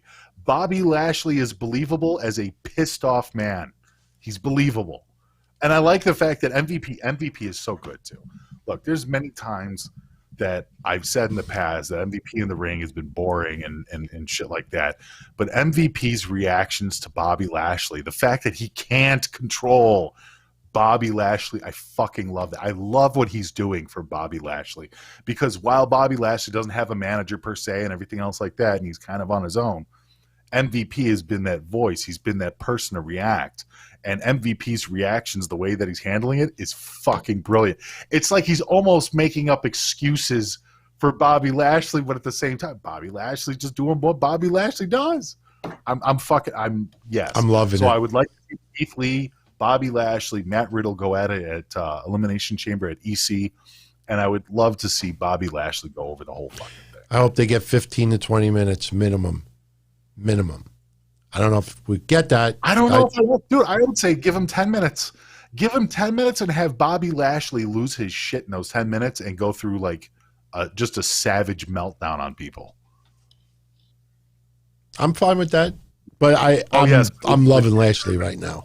Definitely loving him. I'm sorry. Did I drop any F-bombs? I'm sorry, dude. No, that's all right. I don't care. That's all right. Lana beating Nia in a tables match. A little bit of revenge for Lana as far as the storyline, like you said earlier, David versus Goliath. Priceless with, like Lana knocking Nia down and she lands her ass on the edge of the ring, the edge of the ring. And she's like, oh, my butt, my hole. And then Lana just pushes her back and she goes into a table. They did the storyline where they helped her to the back to justify what we were going to get next. Naomi was in the corner of Lana, and early on, Lana was getting the shit beat out of her, and Naomi couldn't bear to watch, but Lana wins. Then Shayna Baszler gets involved, and Naomi stops that. We go to commercials, so you know what's happening next. Naomi takes on Shayna Baszler, beats her. So you see where this is going. Lana and Naomi versus Nia and Shayna. Probably at Elimination Chamber. Maybe it's the pre-show. But I think that's the only reason. This feels like the Riot Squad stuff. Remember the Riot Squad feuding with Nia and Shayna, and they had like a 2-on-1, and somebody won like a tables match or a DQ, and then they were supposed to take on this, and that was just to try to set up like a championship match. That's what this feels like. It feels like what was done tonight was simply to set up a tag team title shot at the pay-per-view. Yeah. That's all it was. Totally right. There was no ifs, ands, or buts about it. It was pretty straightforward. Yeah. I think the only interesting thing is that, like I said, even though Lana might be a little bit limited, they're still giving her that push. They're still giving her that rub against Nia. Yeah. So, I mean, that's the storyline. That's the storyline aspect of it. But yeah, tonight was a setup for EC. Of course it was. Yeah. By the way, we're at 90 minutes. We're going to be about 10 minutes over. So we only have one match really to get into still. And, we've covered this match a few times over the last 6 to 9 months. Drew McIntyre versus Randy Orton. No titles on the line. The minute you see Sheamus at ringside, Sheamus is getting involved in the end. Sheamus being at ringside pretty much guaranteed us we were getting no Alexa Bliss, no tease of The Fiend. And I'm watching the clock. They're having a decent main event for a Raw. Nothing spectacular. Then we're at 10:59 and 30 seconds. I kid you not. 10:59 and 30 seconds. I'm like, USA Network is not giving them an overrun. So before you know it, Sheamus hits the ring. I don't know what he caused. I guess a no contest. And then Drew hits him with a Claymore. Drew's music hits. This all happens in 25 seconds. They go off the air. Rushed, mismanaged of time, in my honest opinion. I don't know what is it with WWE the last 2 months with their time management of Raws. They are, and it shouldn't be that hard to just save a minute somewhere, because that one extra minute would have made the finish tonight look 10 times better than what it was. Right. 30 seconds. That's what it was. 30 seconds. Sheamus hits a ring, causes whatever, Claymore kick, music hits, done. And I'm like, man, that ending sucked. They should always have a couple minutes of room and not have to push themselves at the very last second. I think that a lot of it is mismanagement with all the previews and the instant replays and everything else like that. And they had all the extras tonight with the Black History Month with the Rosa Parks. They had the extras tonight with, adding in what was going on in SmackDown, which isn't necessarily a bad thing. But I think that there needs to be more time management with that. And maybe instead of having these matches as long as they are, leave some of these matches a little bit shorter. Work towards a shorter match, a storyline match, as opposed to working towards a finish, working towards a match that's a setup. You know what I mean? For the most part, they did right with Nia and Shayna by making those matches literally back to back, to the point where we didn't even see the intro or anything else like that. It was just like you were already on to the next match. But yeah, there's definitely a communication breakdown with the way that this is all being set up. Maybe not have look, and once again, I love Shane McMahon, but did Shane McMahon need to suck up 5 minutes of airtime out there at the start of the night? No, he didn't. I personally think instead of AJ and Jeff Hardy going almost 15 minutes, let him go 13. They shouldn't have even done that. They should look. AJ Styles and Jeff Hardy are fantastic, but yeah, that match didn't need to be that long. No way, DT. That match could have been 10 minutes. That could have been 9 minutes, and people would have been fine with it. Yeah. Nobody should be expecting full-time matches on Raw and SmackDown. Raw and SmackDown are commercial avenues. Let's just be honest. Raw and SmackDown are commercials for the pay-per-view. Right? Isn't that what it's supposed to be? Isn't that the whole pay-per-view's in less than 2 weeks? SmackDown. Yeah, but that's what it is. Raw and SmackDown are supposed to hook you into the pay-per-view to get you to watch, to sign up to WWE Network, to sign up to Peacock in order to watch the pay-per-views live. That's what it's about. That's what Raw and SmackDown. Very rushed ending. So, Austin Kinkle predicts Asuka will lose the title before Mania. Whoever's been booking Raw women, they need to go. I don't know, man. I don't know. By the way, what happened to Rhea Ripley? What happened to Rhea Ripley? I mean, you would think 1 week after Royal Rumble, no momentum whatsoever. None at all. Anthony Diaz, I don't know the cover of Jonathan Coachman's song. He says that I did a remake of this a while back. Is there any lyrics? I don't want anybody to super chat this, but are there any lyrics that you could type in the chat room to kind of refresh my memory? I kind of feel bad. I mean, I could PayPal Anthony back as far, super chat.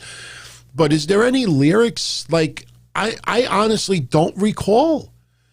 I don't recall. What was, if somebody puts a couple of words, Joe Punches his live stream, watch Cosmic Sin on Discord in the future. Live stream watch Cosmic Sin on Discord in the future. Okay. All right. So Cosmic Sin is the movie that Lana's in with Bruce Willis. Oh, it's okay. A sci-fi 400 years in the future. And me and Joe did a little live review of the last trailer. It's supposed to come out in March. It'll be streaming in everywhere, and it'll also be in theaters. And it looks really, really good. And when Really? I say really, really good, I don't mean really, really good. Oh, okay, now I get what he's saying. We should do a live stream watch of Cosmic Sin on Discord. Right. We couldn't do that legally, of course. You guys should know that. But we could absolutely do a reaction to it, which could be a lot of fun. Yeah, we could do that. I'm down for that. Yeah, Right. I'm down for that. By the way, some people I don't know if these lyrics are real. I guarantee you, I definitely never did a spoof of Coach's theme if some of the lyrics are black man everybody, and I'm the coach and I coach people and stuff. I definitely never did a remake of that. Definitely never did a remake of that. I will double check, man, but I usually remember almost all the ones I did. I don't recall ever doing one for Coach.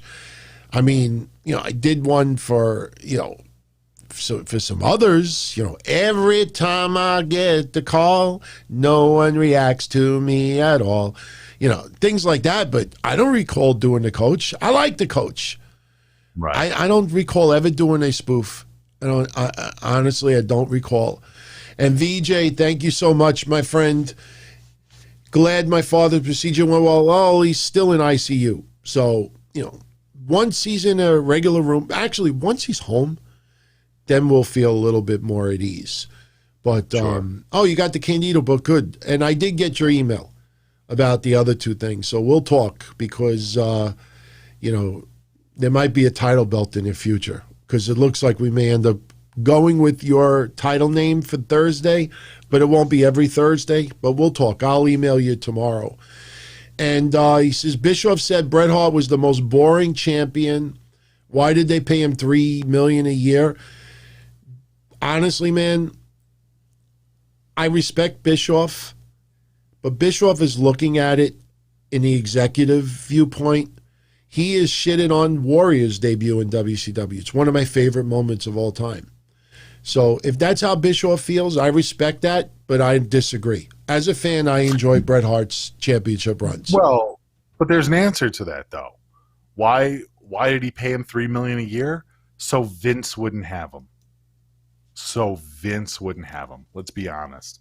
Those two guys, well, three if you want to consider Ted Turner involved in this too, obviously. Those three guys were working against each other at all points. That's what they were doing. WCW didn't want WWE to succeed, and WWE didn't want WCW to succeed. They did a lot of personal shots to each other, and thinking that Bret Hart wasn't another personal shot against Vince is silly. It's not true. I think Bischoff does that to cover up the fact that they paid Bret Hart $3 million a year. Well, that could be too. But I really think that the only reason that they hired him was just to get him away from Vince. Oh, sure. Look, Bret Hart was a big deal at the time. I mean, you go back to that time, Bret Hart was a big name in the business. He was literally carrying WWE, him and Shawn.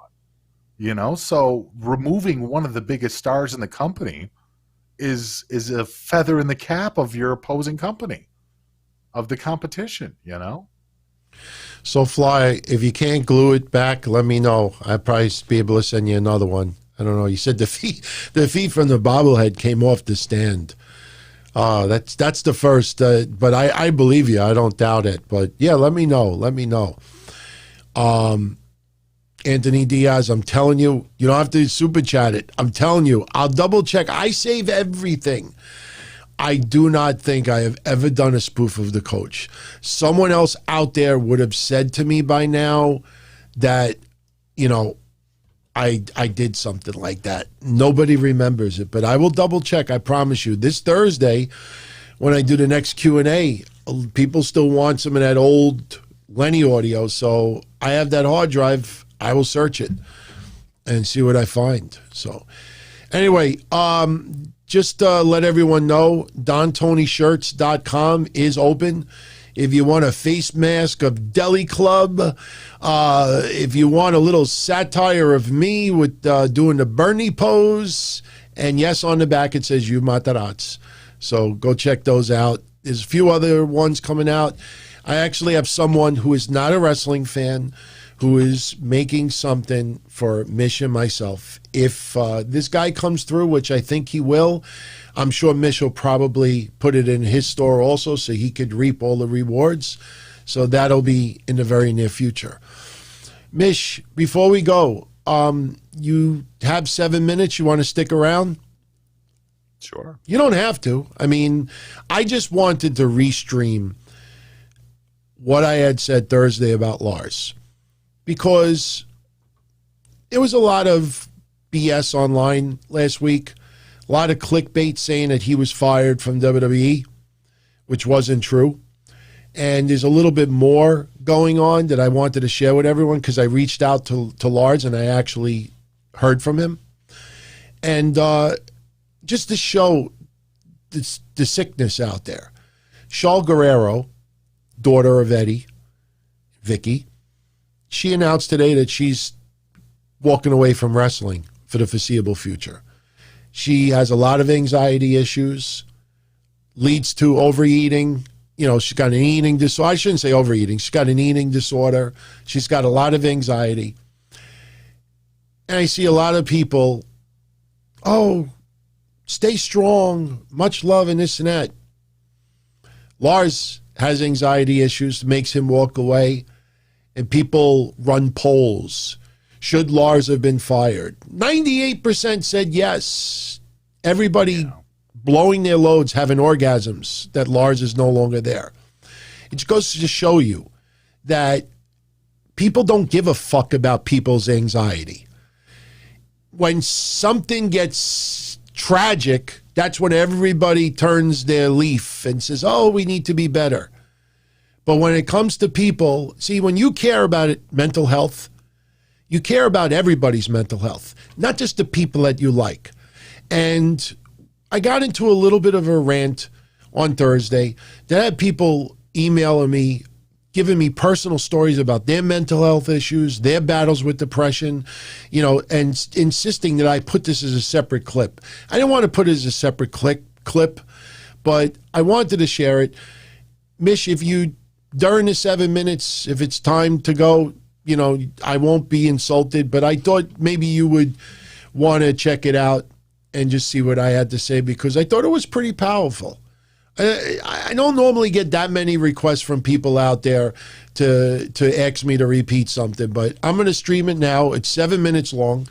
When it's over, I'll come back. If I see you here, if you want to just react to it for a minute or two, I won't need to say anything else because you'll hear my rant. But I'll put it on.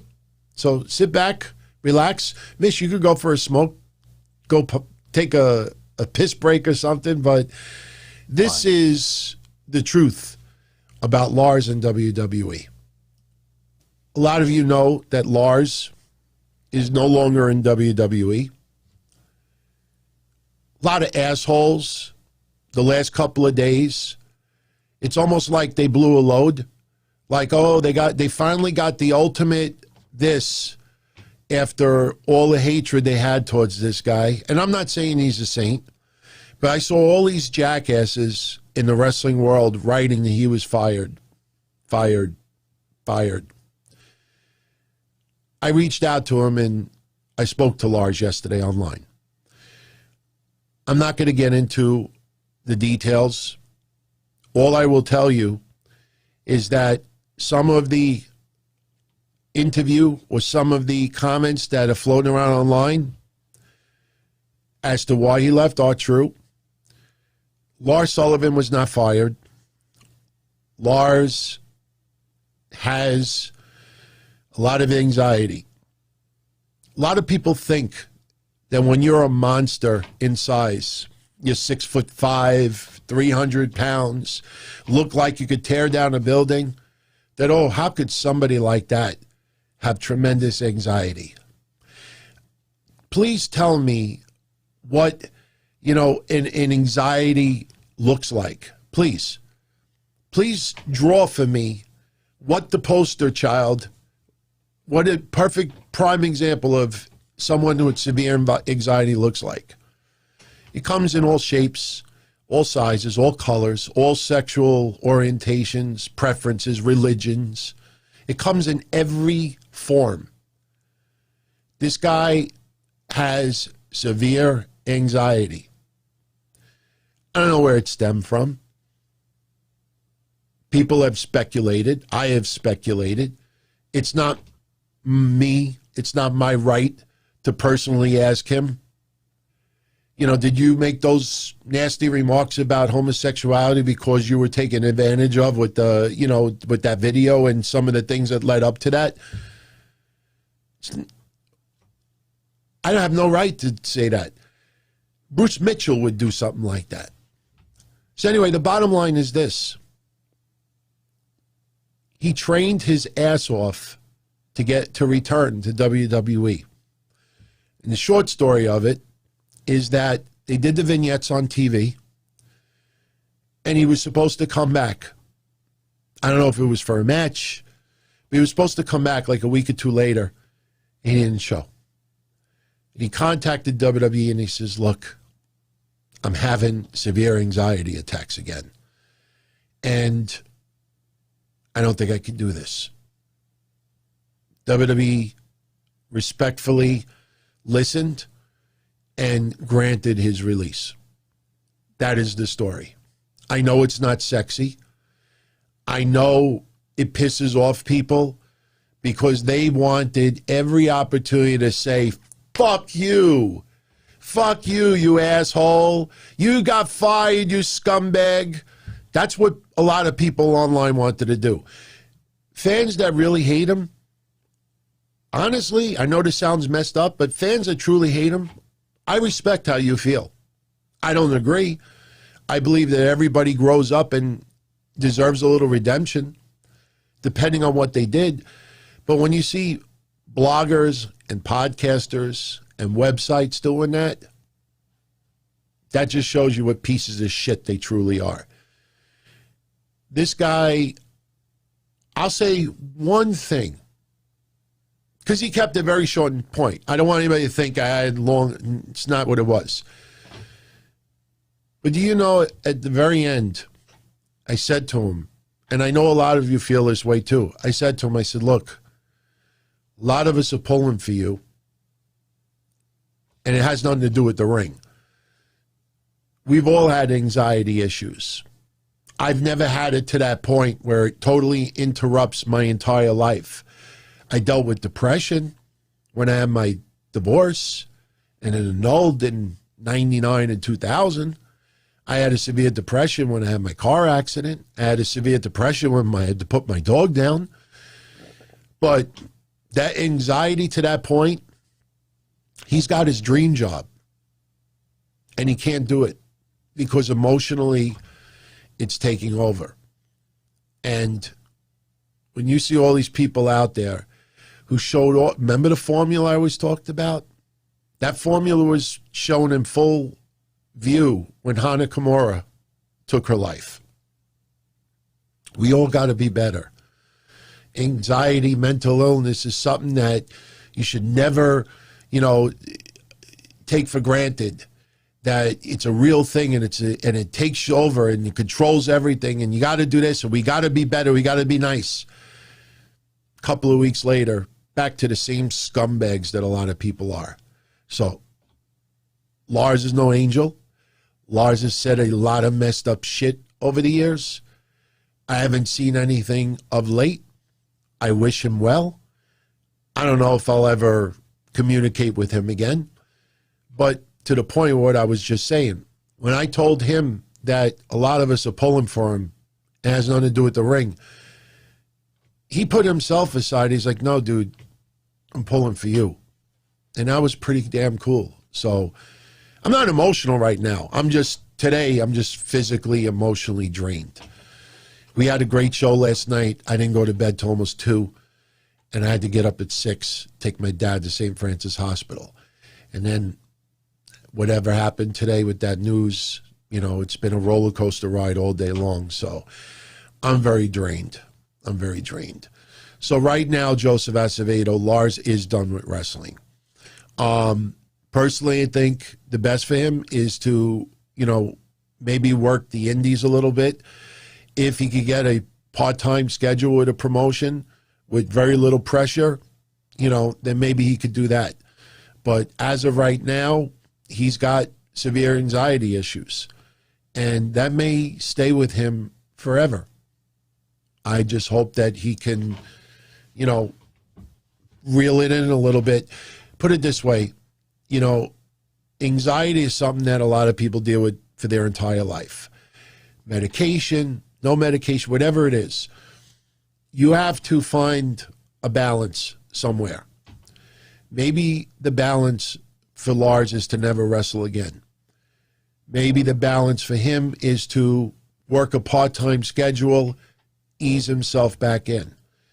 I don't know. All I know is that, you know, social media is probably not something that's going to help him deal with whatever is going on. So, anyway, sorry if it's, Danny Morgan, you nailed it. Just like Kylie Ray. Different situation that led up to it, but her anxiety got to the point, and it was right before the pay-per-view with Deonna Purrazzo. That was it. And we all sit there as wrestling fans like, that's your dream job. We would all love to be in that position. How do you just walk away like that? That's how severe anxiety is.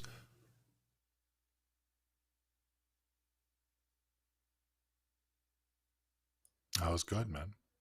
That was a good take. I think you're right on a lot of levels. I think... Can you hear me? I can't hear you, DT. Your mic. I apologize. I have my mic mute. I didn't want to burp on the air while I was playing this. No, all I was saying is that, you know, I think a lot of people need to understand that pretty much the stuff with Lars is many, many years ago.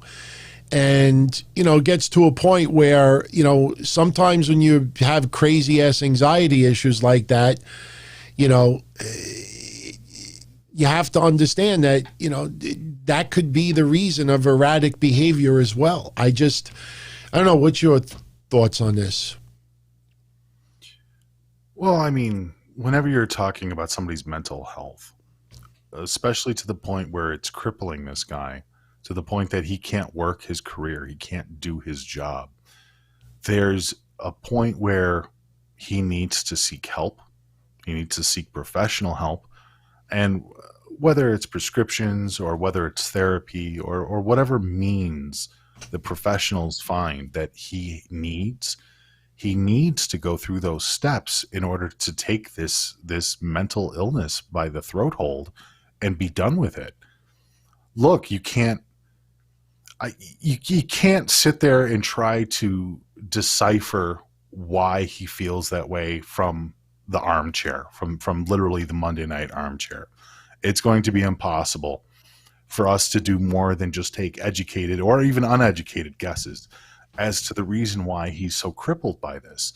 But regardless of wrestling, he won't be able to function in a normal job if he has to deal with this level of anxiety.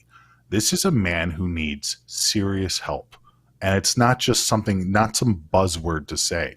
If you can't even function in a common society, in the common social instincts of people, you need some sort of help. And it's a shame. And the shame comes from not necessarily from his past, which people have differing takes on. But the shame comes from the fact that this guy has literally had to give up his dream, his personal goal, and he made it all the way to WWE. He had to give it up because of his illness.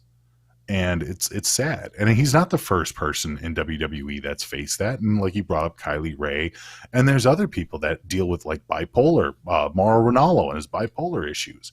You know, these are crippling diseases. These are crippling illnesses that if you don't get help for them, it's only going to get worse. And he's a young enough guy where he can get help and probably fix the rest of his life.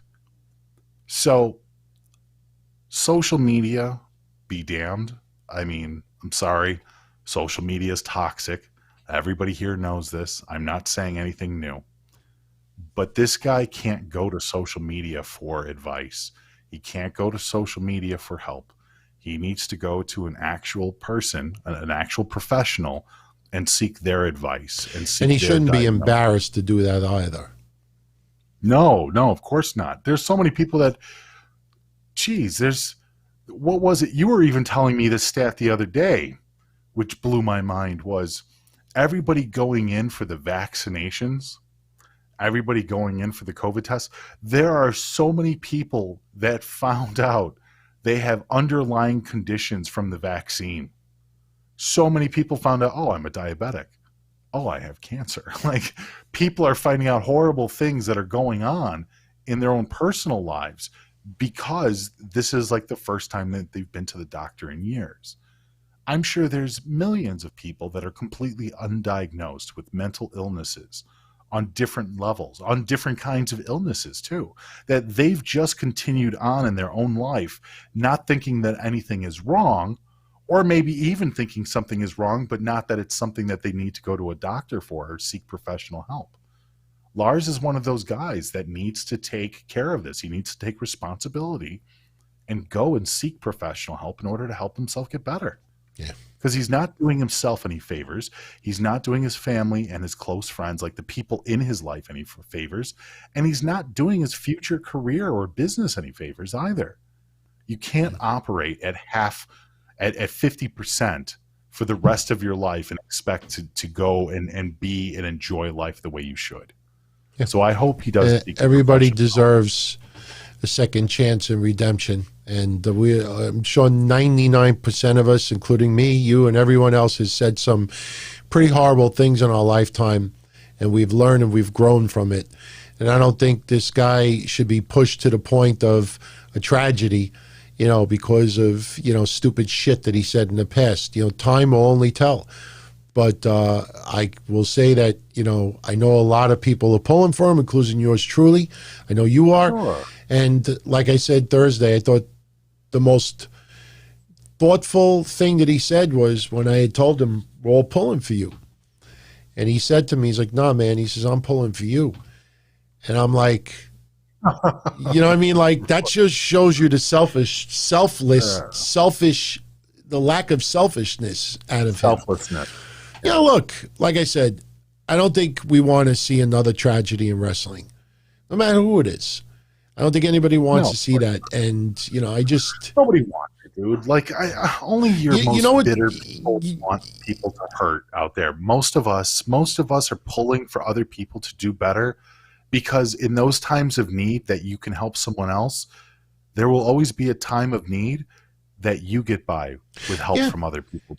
How many of you out there have seen people out there on social media just belittle people, hide it under jokes and everything else, and then when they're hard on their times, they want everybody to pray for them?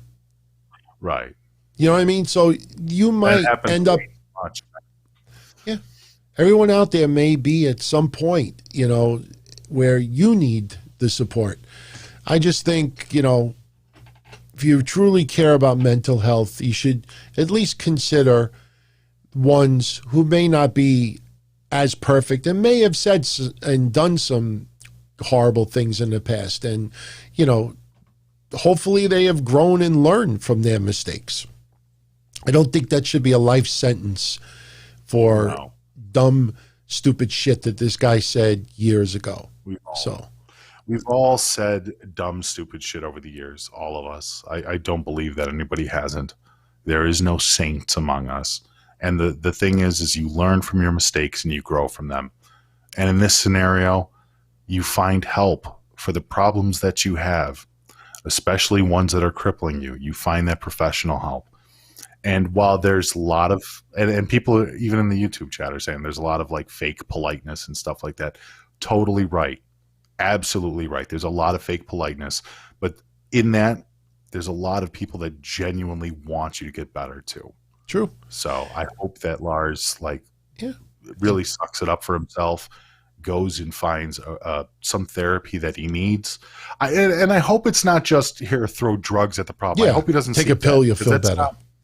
Right. That's not necessarily what he needs. He sounds like he's a guy that needs to work through some issues that happen in his own personal life And while sometimes people can be quacks, and there are a lot of quacks out there too, hopefully he finds somebody that genuinely cares for him, that can genuinely give him good advice, and can help him break down some of the barriers that he's built up over his own life. Yeah. So I genuinely hope that we do see Lars once again down in the future, a healthier Lars, a much better adjusted Lars, somebody who's ready to go back out there and pursue his career, somebody who's a lot physically and mentally healthier than he's ever been before. And hopefully we all get to enjoy a wonderful career from Lars. Yes, and maybe he can help some others in the process. Sure. So, Mish, thank you for hanging out a little bit extra. I know it was a little catch-up tonight, but much love as always. And maybe we'll play some Among Us. By the way, I don't know if people noticed. I put the initials on the figures, but the one on the left is supposed to be me. That's actually me smoking a cigar. And the one on the right is Mish. If you look closely, you see the longer hair, you see the goatee. The only thing is the person who was helping me, you know, I couldn't figure out how to make Mish taller. So I could change the background. I could change the colors. I was going to give me a gray suit earlier, but I couldn't figure out how to change the height. So, a little different theme. But if anyone out there has any ideas for some different themes you want to see for our templates in the future, post it in the comment section. Love to get some ideas from you. We'll do maybe once a month, do some special themes over here. Tonight was Among Us. So, but Mish, much love as always. Thank you for the kind words privately. And I'll talk to you tomorrow on Patreon. Fantastic. I'll see everybody. Take care. Much love. Have a great evening. Take care. Everybody, I hope you enjoyed tonight's show. You know, look, you have any thoughts about what we just talked about with mental health? You're more than welcome to post it. Anyone else out there that just even needs a shoulder, you know, to just vent to, you could email me, dontony@dontony.com. You know, you could contact myself or Mish. I hate when he freezes his video like that. It looks a little creepy. But you know what? That's actually a nice pose for him right now. I might have to cap that for the future. Because the one that I have, if you see this one, he's looking the wrong way, you know. But, you know, we're here for you. Seriously. That's just not me. That's Mish as well. But I want everybody to have a great night. All the best. I know some of you are dealing with some horrible weather. I know here in New York we're supposed to get snow later this week. So wherever you are, just be careful, whether it's weather or COVID or anything else going on. And, you know, much love. So if you feel that you enjoyed the show tonight, you want to give it a little stamp of approval, you know, I like I showed you earlier, just smash that like button. There's a couple of hundred of you still tuning in, but I don't see everybody smashing that like button. Nail it. Subscribe. And if you want to sign up, the memberships are up there. And they've been up there for about 5 days. We'll start tearing that shit up in the next couple of days. You know, DonTonyShirts.com. If you sign up, you get discounts on the shirts and all the other stuff. And we're going to be launching more things as we go along. Some cool emojis. I think tonight, if we get 3 more people sign up, I could add 1 or 2 more emojis. So just to give you an idea in the chat room, let's see what these are the custom emojis that we have right now. Let me just show everybody before I go off the air. I think this might be all of them right now. So there's more coming. Any ideas would be gratefully appreciated. But anyway, I'm going to get out of here. I still got to put the show online and try to get myself a good night's sleep. I thank you again for all the kind words and the well wishes and the prayers for my dad. No bullshit. That was his reaction to all of your well wishes on Thursday of last week. I showed it to him, and to see him smile like that and not be able to talk, trust me, if I showed you the video, it got very emotional. Best thing you could have done for him and for me, but and for my family. So I showed it to my mom too. She was taken back. She's like, who are all these people? That's honestly what she says. She's like, who are these people? She had a smile on her face too. So, all right, everybody, I'm going to jet out of here. Much love. I hope you liked the little bit addition with the custom intros and stuff. There's more on the way.